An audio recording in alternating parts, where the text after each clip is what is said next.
नमस्कार दोस्तों, स्वागत है आप सबका आपके अपने चैनल एग्री एग्जाम में। दोस्तों, जैसा कि आप सबको पता है कि UP triple S C PET 2023 का जो नोटिफिकेशन है वो आ चुका है और जिसकी एप्लीकेशन शुरू हो चुकी है 1 अगस्त से और 30 अगस्त तक रहेगी एप्लीकेशन। तो ये मान के चलिए 2 से 3 महीने के अंदर एग्ज़ाम भी हो जाने वाले हैं। तो आज हम बात करेंगे UP triple S C PET 2023 के बारे में कि क्या सिलेबस होने वाला है इसकी संपूर्ण सिलेबस की जो है बारे में चर्चा करेंगे और क्या स्ट्रेटजी हो सकती है आने वाले एग्ज़ाम की प्रिपरेशन को लेकर के कैसे तैयारी करें। क्योंकि आप लोगों को पता होना चाहिए दोस्तों कि जब भी कोई एग्ज़ाम होता है या कोई भी एप्लीकेशन एग्ज़ाम के लिए एप्लीकेशन आता है तो उसका एक सिलेबस होता है, जिस सिलेबस के अनुसार ही उसका क्वेश्चन पेपर बनाया जाता है, उसका पैटर्न बनाया जाता है। पिछले 2-3 साल से पैटर्न जो बन रहा है, ठीक है, आउट ऑफ सिलेबस कोई भी क्वेश्चन नहीं बनता है। तो सिलेबस की जानकारी होना बहुत ही ज़रूरी होता है, ठीक है। तो हम लोग देखते हैं आज यूपी ट्रिपल सी पीईटी 2023 के बारे में जो सिलेबस है, ये मैंने ऑफिशियल वेबसाइट और सरकारी रिजल्ट के ऑफिशियल साइट से ही उठाया है, ठीक है। तो जैसा कि आपको पता है ये 2022 के बारे में ये वही सिलेबस सेम ही रहने वाला है और इसमें जो भी होता है ना कि जो पेपर होता है वो करीब 2 घंटे का होता है और इसमें प्रश्नों की संख्या 100 होती है, जिसमें 100 अंक का भी होता है, मतलब एक क्वेश्चन 1 नंबर का होता है, ठीक है। और जो देखा जाए सब्जेक्ट में तो जीएस में अगर देखा जाए तो जीएस में सबसे पहले हम लोग भारतीय इतिहास के बारे में देखते हैं। भारतीय इतिहास में सिंधु घाटी सभ्यता, वैदिक संस्कृति, बौद्ध धर्म को गौतम बुद्ध के बारे में, जैन धर्म, मौर्य वंश, गुप्त वंश, हर्षवर्धन, राजपूत काल, सल्तनत काल, मुगल काल, मराठा, ब्रिटिश साम्राज्य, स्वतंत्रता संग्राम, ठीक, और ब्रिटिश राज के सामाजिक आर्थिक प्रभाव। इससे क्वेश्चन बनते हैं इतिहास में और जो क्वेश्चन बनते हैं वो टोटल 5 क्वेश्चन बनते हैं 5 अंक के। इतिहास से 5 क्वेश्चन बनेंगे, इतने टॉपिक से 5 अंक के होंगे। दूसरा आता है भारतीय राष्ट्रीय आंदोलन, इंडियन नेशनल मूवमेंट से भी 5 क्वेश्चन बनते हैं, 5 अंक का होता है, जिसमें स्वाधीनता आंदोलन के प्रारंभिक वर्ष, स्वदेशी तथा सविनय अवज्ञा आंदोलन के बारे में, क्रांतिकारी आंदोलन और राष्ट्रवाद का उदय, विधायी संशोधन, ब्रिटिश एक्ट इंडिया 1935। देखिए स्पेशलाइजेशन दिया गया है तो ये टॉपिक उठा के ज़रूर से ज़रूर पढ़ने, क्योंकि इन्हीं टॉपिक से बनता है। भारत छोड़ो आंदोलन, आज़ाद हिंद फौज, नेताजी सुभाष चंद्र, ठीक है। क्योंकि ये स्पेसिफिक टॉपिक दिया तो स्पेसिफिक टॉपिक से बनना ही बनना क्वेश्चन है, ठीक है।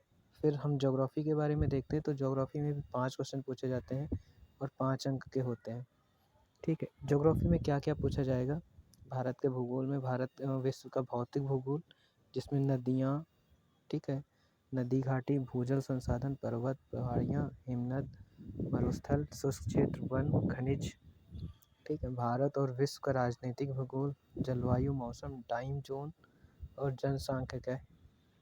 जनसांख्यिकी, परिवर्तन तथा प्रवास के बारे में ये टॉपिक दिए गए हैं। इतने टॉपिक से 5 क्वेश्चन बनते हैं।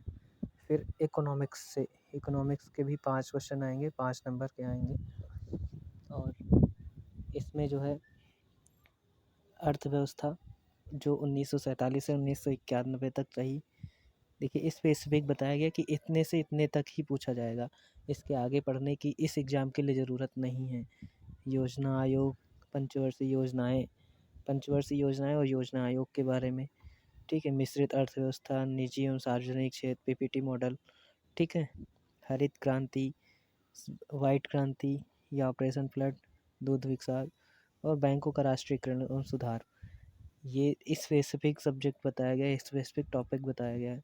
1991 में आर्थिक सुधार तथा उसके बाद की अर्थव्यवस्था, 2014 एवं उसके पश्चात सुधार, कृषि में सुधार क्या हुआ 2014 के बाद में, ढांचागत सुधार, श्रम सुधार, आर्थिक सुधार, जीएसटी के बारे में। ये स्पेसिफिक टॉपिक दिए गए हैं, इन्हीं टॉपिक को फोकस करके पढ़ना है। फिर क्या होता है, संविधान आता है, Indian constitution and public administration. यहाँ से भी 5 क्वेश्चन बनते हैं, 5 नंबर के होते हैं। और इसमें संविधान में क्या पूछा जाता है, मुख्य विशेषताएं, राज्य की नीति, निदेशक तत्व, मौलिक अधिकार और मौलिक कर्तव्य, संसदीय प्रणाली, संघीय प्रणाली, संघ एवं केंद्र शासित प्रदेश, राज्य और राज्य के संबंध में। ठीक है। और न्यायिक ढांचा, सर्वोत्तम न्यायालय, उच्च न्यायालय, जिला प्रशासन और स्थानीय निकाय, पंचायती राज संस्थान, इन सब के बारे में पढ़ाई करना है। फिर पूछा जाएगा साइंस। साइंस में इन्होंने सीधा सीधा लिख दिया भौतिक विज्ञान, रसायन विज्ञान, जीव विज्ञान। इस पूरी की पूरी साइंस, इन्होंने कोई टॉपिक नहीं दिया गया है, तो पूरी की पूरी साइंस पढ़नी पड़ेगी। 5 नंबर का आएगा, 5 क्वेश्चन होंगे इसमें भी। ठीक है। फिर आपकी बात आती है गणित की या अंक गणित की। इसमें भी 5 क्वेश्चन बनेंगे, 5 नंबर का होगा, जिसमें पूर्ण संख्या, भिन्न, दशमलव, प्रतिशत और साधारण अंक गणितीय समिति, वर्ग, वर्गमूल, घात, घातांक और औसत, इन सब से 5 क्वेश्चन पूछे जाएंगे। फिर बात आती है हिंदी की। हिंदी से भी 5 क्वेश्चन होंगे, 5 नंबर के होंगे। हिंदी में क्या पूछा जाएगा, संधि, विलोम शब्द, पर्यायवाची, वाक्यांशों के लिए एक शब्द, लिंग, समान समश्रुत विन्यार्थ शब्द, मुहावरे, लोकोक्तियाँ, सामान्य शुद्धियाँ, लेखक एवं रचनाएं, कहीं पे भी रस, छंद, अलंकार, समास, इन सब के बारे में कहीं पे कुछ भी नहीं दिया गया है। तो इन सब में अगर आप स्पेसिफिक पेट के बारे में पढ़ रहे हैं तो इन सब को पढ़ने की ज़रूरत नहीं है, और यहाँ से क्वेश्चन भी नहीं पूछे जाएंगे। ठीक है।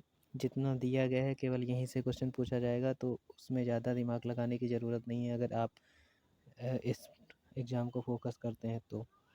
ठीक है। फिर रीजनिंग आती है, और रीजनिंग भी 5 नंबर आएंगे, 5 क्वेश्चन होंगे, जिसमें राहत, लघु, क्रम, रैंकिंग, संबंध, समूह से भिन्न को अलग करना, कैलेंडर, घड़ी, कारण प्रभाव, कोडिंग, डिकोडिंग और कथन, तर्क, विश्लेषण।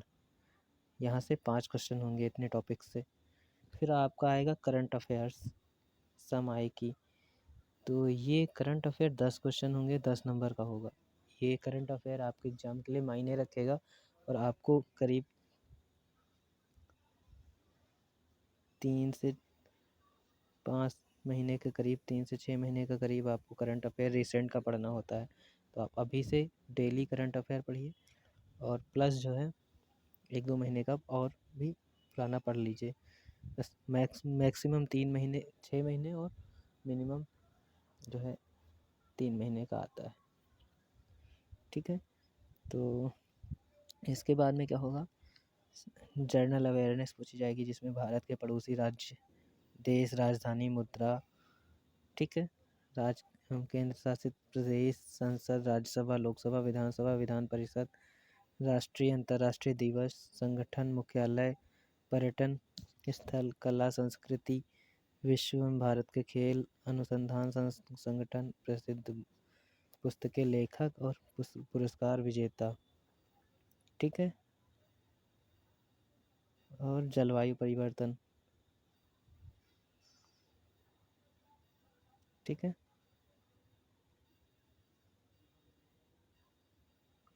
उसके बाद हिंदी का 2 गद्यांश आएगा, 5-5 नंबर के होंगे, 10 नंबर का ये होगा। 2 ग्राफ व्याख्या आएगी, 10 नंबर का ये होगा, और तालिका विश्लेषण तो 10 नंबर का ये। तो ये हो जाएगा आपका 30 नंबर का। तो आप यहाँ से ये देख लीजिएगा। अच्छा, एक चीज़ और भी है, इसमें बोला गया है जो डिफ़िकल्टी लेवल होगा राष्ट्रीय अनुसंधान सेकेंडरी या सीनियर, मतलब 12th तक की एग्ज़ाम के लिए डिफ़िकल्टी होगा, इससे ज़्यादा का नहीं होगा। और दूसरी चीज़, अगर आप कोई भी गलत उत्तर देते हैं तो 1/4 की माइनस मार्किंग भी रखी गई है इस एग्ज़ाम में। ठीक है। और रही स्ट्रेटजी की बात, सबसे पहले सिलेबस को लिखिए, सिलेबस को टिक करिए कि जो जो टॉपिक आप पढ़ रहे हैं उसका नोट्स बनाइए और उसको टिक करते जाइए। और दूसरी चीज़, ये जो 10 नंबर का आपका पठित गद्यांश, ग्राफ की व्याख्या, विश्लेषण, तालिका, ये 30 नंबर पे यहाँ पे फोकस करिए, ठीक है। और यहाँ पे फोकस करने के बाद में जर्नल अवेयरनेस पे और करंट अफेयर पे, मतलब 50 नंबर के आपको मोटा मोटी यहीं से मिल जाएंगे। जर्नल अवेयरनेस में टॉपिक दिए गए हैं, बहुत बड़ा नहीं है, आप बहुत आसानी से कवर कर सकते हैं, ठीक है। रही बात बाकी चीज़ों की, तो 5 नंबर आप यहाँ से रीजनिंग से ले ही आएंगे। और बाकी सब्जेक्ट्स में 45 में आप कम से कम 30 नंबर या 25 नंबर तो ले ही सकते हैं। अगर उधर आपने 45 ले लिया और इधर से 25 ले लिया, ठीक है, तो आपका जो है 70 के आसपास बन जाता है, ठीक है। 70 और 75 के आसपास अगर ले आते हैं, 75 के आसपास, तो आपकी परसेंटाइल 90 के प्लस जाती है। जो अगर 90 प्लस जाओगे तो आप जो है एग्ज़ाम में बैठने के लिए एलिजिबल, कुछ एग्ज़ाम में बैठने के लिए एलिजिबल हो जाओगे, ठीक है। और मेहनत करो, अभी समय है तो अच्छे से हो जाएगा, ज़्यादा दिक्कत नहीं आएगी, ज़्यादा ज़रूरत नहीं पड़ेगी। बाकी अगर आप अभी तक हमारा चैनल देख रहे हैं तो इसके लिए धन्यवाद। और हमारे चैनल को लाइक, सब्सक्राइब, शेयर भी करिएगा। कोशिश करेंगे हम आपको हिंदी और कुछ सब्जेक्ट का नोट प्रोवाइड करें या क्लासेज प्रोवाइड करने की। और आप हमारे टेलीग्राम चैनल को भी ज्वाइन कर सकते हैं, एग्री एग्ज़ाम सर्च करके भी, और लिंक मैं दे दूँगा। बाकी चैनल को शेयर और सब्सक्राइब ज़रूर करें, लाइक ज़रूर करें। धन्यवाद।